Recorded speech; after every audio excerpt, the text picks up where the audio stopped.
Okay, hey everybody, Tom Rudd here again with the Spencer Messiah Board with our one of our directors, Tim Schumacher. And on this video, we're going to talk a little bit more about the actual songs that we're going to be singing at this year's Festival of Lessons and Carols. As you might know, our Spencer Messiah Board, we have the Messiah every 3 years. Our next one is in 2025. So for the next couple of years, we'll be doing our off productions or worship, whatever. The Festival of Lessons and Carols, done for many years. Actually, the Messiah here in Spencer has been done since 1930, and in 1977, the board thought, well, instead of doing Messiah every year, let's break it up a little bit, and they started having Festival of Lessons and Carols, and they did that for a while. Let me get my notes here. They had always done the Messiah at the old high school in the auditorium there. 77, they went to the Festival of Carols in the off years, and let's see here. And we were at, and then in 1969, the Messiah performance moved from the high school to the Grace Methodist Church. And in 2009, we moved to Sacred Heart. And now this year, we're coming back to kind of our roots at Grace Methodist again. So kind of a neat little history there. So with our Festival of Lessons and Carols, as we kind of mentioned earlier, Tim, you've done that with Many Voices Choir for many years, or used in the format of it. So looking at this year's Festival of Lessons and Carols, what songs would you like to highlight for the listeners or the people that are considering coming to sing with us? Well, Tom, it's a great question. I want to speak to a little bit of the Lessons and Carols. I think when I first started with Many Voices and doing the Lessons and Carols program, I kind of got one booklet that had all the lessons and all the carols. And those are really nice. And they are wonderful. Yeah. And 'cause it's all in one. Yeah. I used those for a bunch of years, and then as I kind of developed my own kind of Lessons and Carols service, we kind of moved towards bringing in similar pieces or pieces that would fit in the similar spot. Right. And so I'm happy to bring some of those pieces with me this year, as this is my first year with the Lessons and Carols here in Spencer. And, I always look for pieces that kind of present a well-known message or a well-known text, perhaps in a new way. And so one of our first pieces that we'll do this with this choir is a piece called "Come Light of Hope." And we're all used to hearing "O Come, O Come, Emmanuel" sure. to begin the program. It's very, and that's a very typical Advent. very typical Advent piece. But this one uses the tune of "I'm Just a Poor Wayfaring Stranger," which people are probably familiar with. And they're familiar with that. So you get to hear that text in a new way. When I always think that's really a kind of a neat thing we can bring to these concerts. There are other pieces on this concert that there's an Ave Maria that uses the Gounod melody, and it has a J.S. Bach accompaniment. Yeah, if you're coming to sing, you will really love that one. It's a lovely piece. Yeah, It really is. A lovely arrangement. Another arrangement that kind of stands out as being, again, nowadays they call it a mashup, where they take two songs and put them together. It's really kind of a combination of Pachelbel's Canon and the First Noel.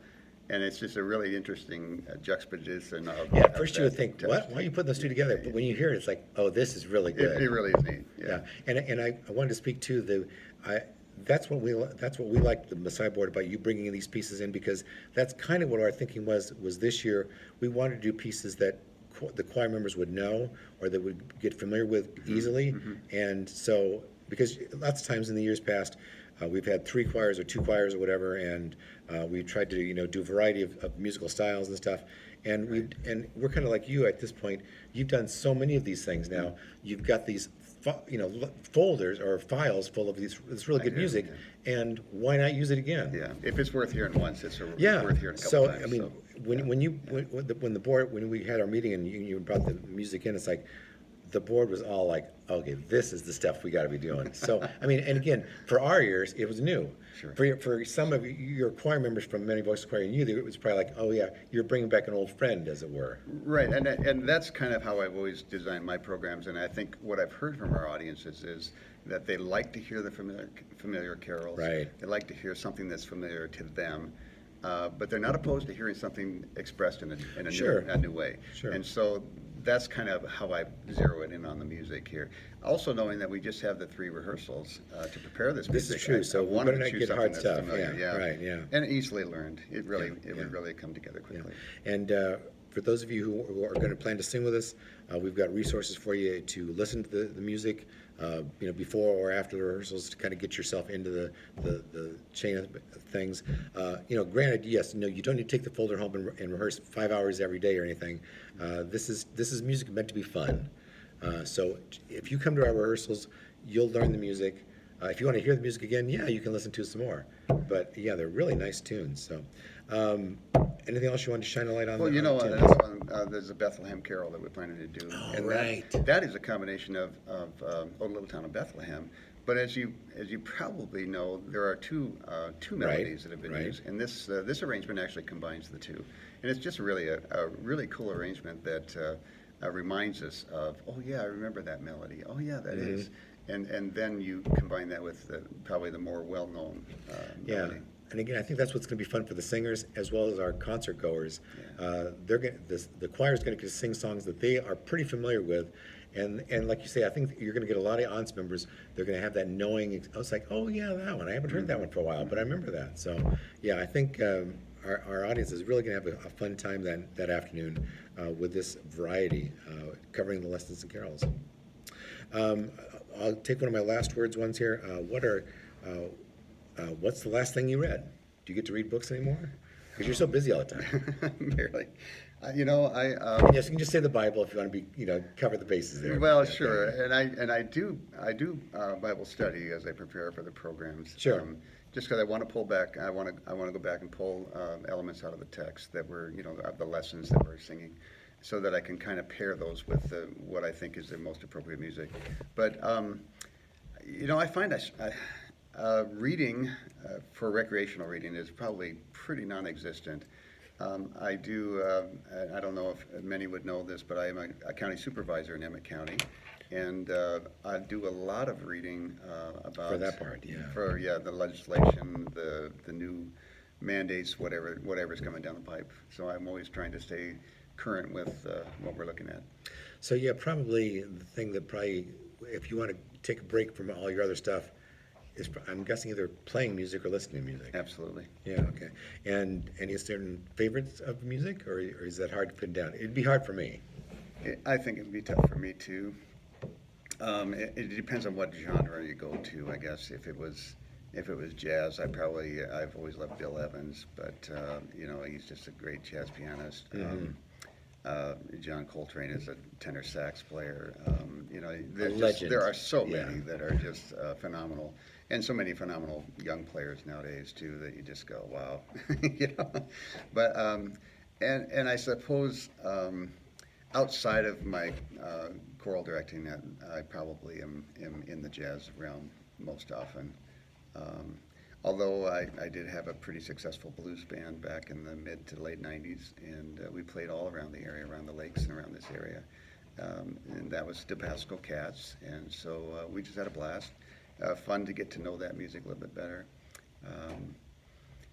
I worked as a director of music up at First Lutheran in Milford for a bunch of years, and got to know a lot of the praise music that was used, that is currently being used in contemporary services, and so I love putting those things together with praise groups, and so that's another celebration. But I think I found an attraction to most any kind of music. I don't think there's any music I really dislike. There's always an interesting factor to whatever it is.